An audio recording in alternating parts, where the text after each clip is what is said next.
Bienvenue sur le rocher.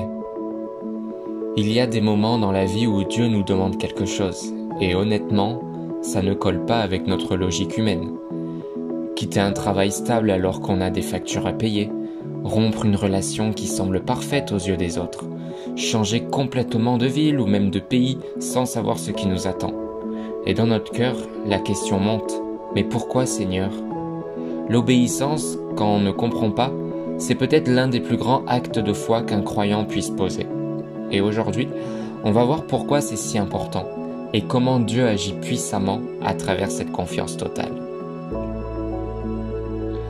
C'est par la foi qu'Abraham obéit lorsqu'il fut appelé à partir pour un lieu qu'il devait recevoir en héritage et qu'il partit sans savoir où il allait. Hébreux chapitre 11 au verset 8. Abraham n'avait pas de GPS, pas de plan détaillé, pas de sécurité apparente, mais il avait une parole de Dieu.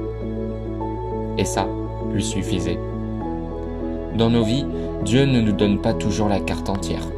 Souvent, il nous montre seulement la prochaine étape, pas le chemin complet. Pourquoi ? Parce que si nous voyions tout à l'avance, nous n'aurions plus besoin de la foi. L'obéissance précède souvent la révélation. C'est après avoir dit oui et commencé à marcher que Dieu éclaire la suite. C'est comme marcher avec une lampe torche dans la nuit.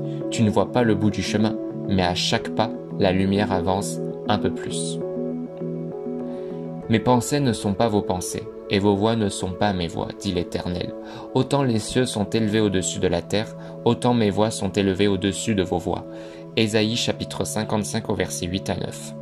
Dieu voit l'ensemble du tableau. Nous n'en voyons qu'un morceau. Les murailles de Jéricho ne sont pas tombées à cause de la logique militaire, mais à cause de l'obéissance au commandement étrange de Dieu. Marcher autour pendant 7 jours et crier le 7e jour. À vue humaine, c'était ridicule, mais c'était la stratégie parfaite dans le plan de Dieu. L'obéissance, c'est accepter que Dieu soit plus sage que nous, même quand ça bouscule notre raison. Chaque acte d'obéissance devient une pierre ajoutée à la construction de notre foi. Mais si tu ne comprends pas aujourd'hui, tu verras demain pourquoi c'était nécessaire. Parfois, Dieu nous met à l'épreuve non pas pour nous briser, mais pour voir si nous lui faisons confiance ou si nous suivons uniquement notre logique et notre confort.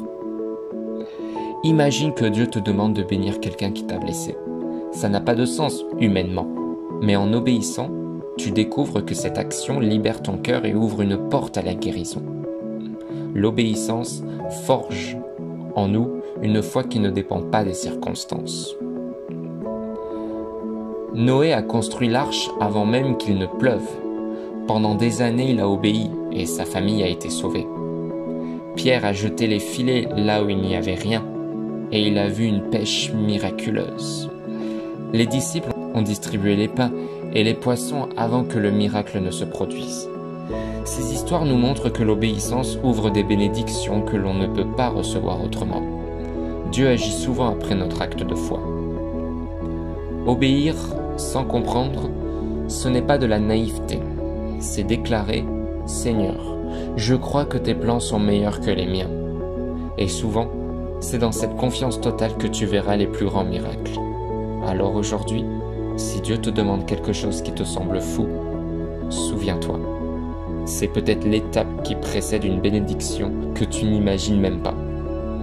Si cette vidéo t'a parlé, je t'encourage à la partager à quelqu'un qui a besoin d'un rappel que l'obéissance précède la bénédiction. Abonne-toi pour d'autres messages bibliques qui fortifient ta foi. Et surtout, marche dans la confiance.